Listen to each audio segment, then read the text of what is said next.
Okay, so before I start this video, I wanted to say a few things. One, the image shown in this video is not at all one that I created myself. So I will link to where I got the image so that you, the viewer, can go to the person or people that made this image. So if I don't know something or can't comment on it, then you can go there and probably get a response if you ask. 2, I was planning on making one for the entire series, but nah, I'm just kidding. I'll also link to Sack Chief, who made a Dragon Quest Iceberg video and beat me to the punch before I could even try because of my procrastination. 3, at the end of the video, I'll try to add some things to the image that wasn't really mentioned at all. 4, I know that I have showed zero interest in the games on my channel, but I actually enjoyed this game the most, and I didn't know how to record the games, but I am interested in the series. With that being said, welcome to the Dragon Quest IX Iceberg. If you don't know what an iceberg image is, it's an image that shows facts or theories about some form of media, including movies, games, and social media, which are separated by how well known it is, with the top being the most well known to the bottom being the least well known. To be honest with you, I think I bit off more than I can chew, but with that being said, onto the image. The tip. Pause. Reskinned enemies. In the game, there are many enemies that you can fight, but you'll go through the game, and once you've crossed the sea and exited Slurry Quay, you'll see enemies that are literally the same ones you fought before, but they're different color. Okay, this happens throughout the series, and it's really not new to the games. Lars Stostanaris is Saran Satsaral backwards. In the game, there's an NPC called Saran Satsaral, who at first is a normal person that is helping the village of Batsareg. But after the son of the chief asks you to go to her ruins and get a special plant, he attacks the lady in a shocking turn of events and splashes her with a special concoction made from the weed, which ends up turning her into a monster called Lars Stostanaris, who is also not what she seems. As upon defeating her, she turns into a slugger, which was pretty cool when I first played this part, and I still remember how much it fucked with my brain when I got to this part. Dragon Quest IX Remake? Upon looking this up, it seems there might be plans to remake Dragon Quest IX, which is both really cool and a very good idea, since it might allow people to play through it and have more things added, and compared to other remakes, this one would definitely be worth the money in my opinion. Lord Retta. This is just a Dragon Quest YouTuber that has stopped uploading some years ago. Upgrading Aaron's Inn. By the look of it, the player can upgrade an inn in Stornwind, a place that has a castle and probably the only kingdom in the game that is considered a village, which can be upgraded, but I could be wrong since I never was able to connect to the internet. Doorbridge's Secret Shop. After sailing away from Porth Lefan, docking and leaving Slurry Quay and going east, you'll find a village full of poor people called Doorbridge, which looks like where the poorest kid in school was born. On the east side of the village, under the bridge, you'll find just out of the player's view, there's a door that can't be opened yet, and only the ultimate key can open it. After defeating Gorham Hog, this shop gives the player new options of weapons, shields, and armors to buy, outrunning enemies. This is just a second option to take action in the game, which is also in this entire series. The first option being selecting, fight, and choosing what you want to do to fight the enemy. The second is an option called flee, which causes the player to run from battle and walk away, but there is also the slight chance that the monster will block the way and you either have to repeatedly try to flee, or you get mad/annoyed that you beat the ever-loving shit out of the enemy. Also, boss fights can't be fled from. The Legend of the Zir Tree. Okay, so I didn't know that this was a thing, but this might be talking about the fact that there's an explanation about why the tree in Zir is there, but I don't know anything about it. Erdrick armor, gloves, boots, shield, and sword. These are craftable items in the game that are recurring items in the series that usually aren't crafted. These items used to belong to an old hero known before any of the games. Camera control. In the game, if you press the L or R button, the screen's point of view rotates in that direction, and sometimes it helps the player see things as well as moving 2D characters, but it is possible to play the entire game without using this once. deafness meaning. I looked it up, and it apparently means luck. Its function, however, is mainly increasing how often a critical strike occurs, the possibility a character can steal an item, a successful escape from battle, and performing preemptive strikes on enemies. Yuji Horii intended the game for all ages. Honestly, I can't see this, but it seems it was unsuccessful in the American version since it's available to those 10 and up. But in the game, there's probably zero showing of blood, gore, alcohol, and even NSFW compared to Dragon Quest VIII. Toriyama's Super Saiyan 2 Gohan reference. I don't really know what this means, but I do know that there's an egg-on ability that allows your character to raise the attention of an ally, and if it reaches max, then the character literally goes Super Saiyan. But that's all I can think of. The King of Glio's regrets regarding his daughter. I have absolutely no clue where this came from, since I have never heard anything about a king, nor anyone regretting anything. But then again, the Queen Princess is literally a brat, so that could be one. But it also could be talking about the king in the well, but I don't know. No voice acting. Not if I can help it.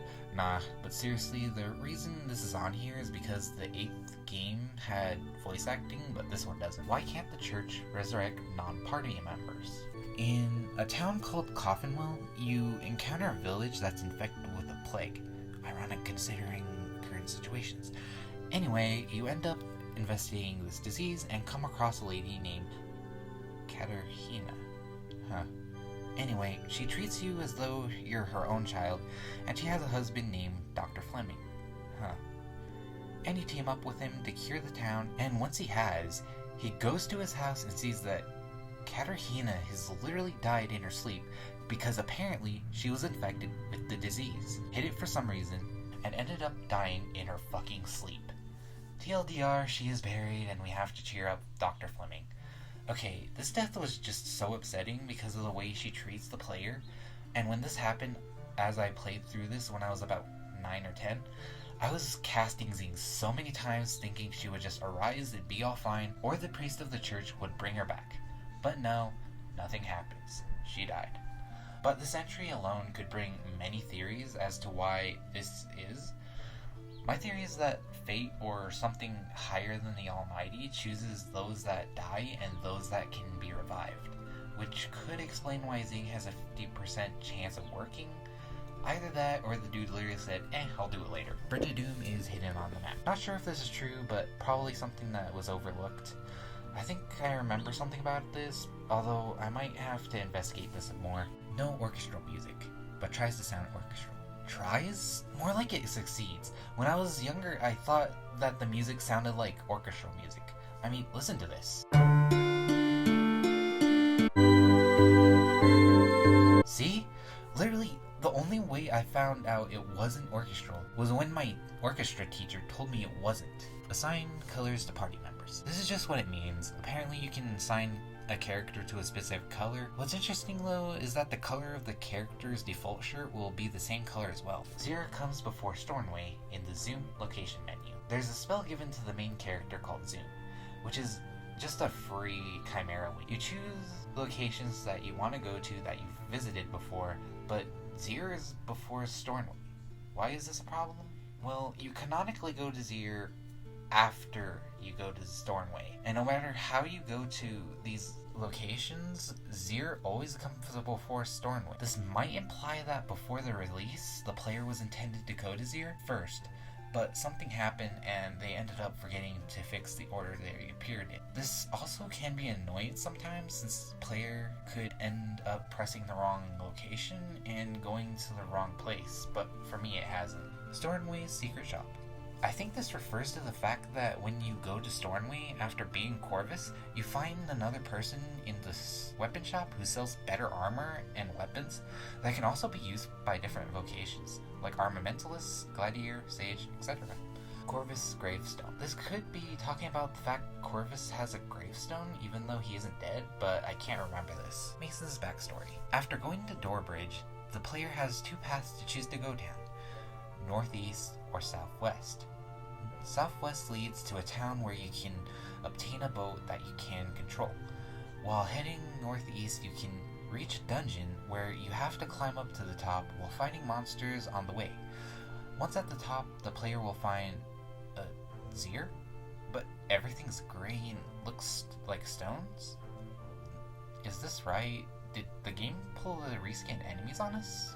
Kind of, because the entire village is made of stone, and it was made by a character named Mason, who came from Zir and made a replica version of the village, all by himself for a love of his, who the player visited on the first canonical visit to Zir. Later in the game, in the end credits, this character is seen walking around this area, and not gonna lie, this put a smile on my face when I first saw it. Something about this guy doing it all for her and risking his life just to do it, never being able to show her, only for her to be there herself, is just amazing to me. The DLC. Those that played the Nintendo DS game and have seen the ability to connect to Wi-Fi knows how this works. If you connect to the internet, the game adds content to the game that wasn't accessible before.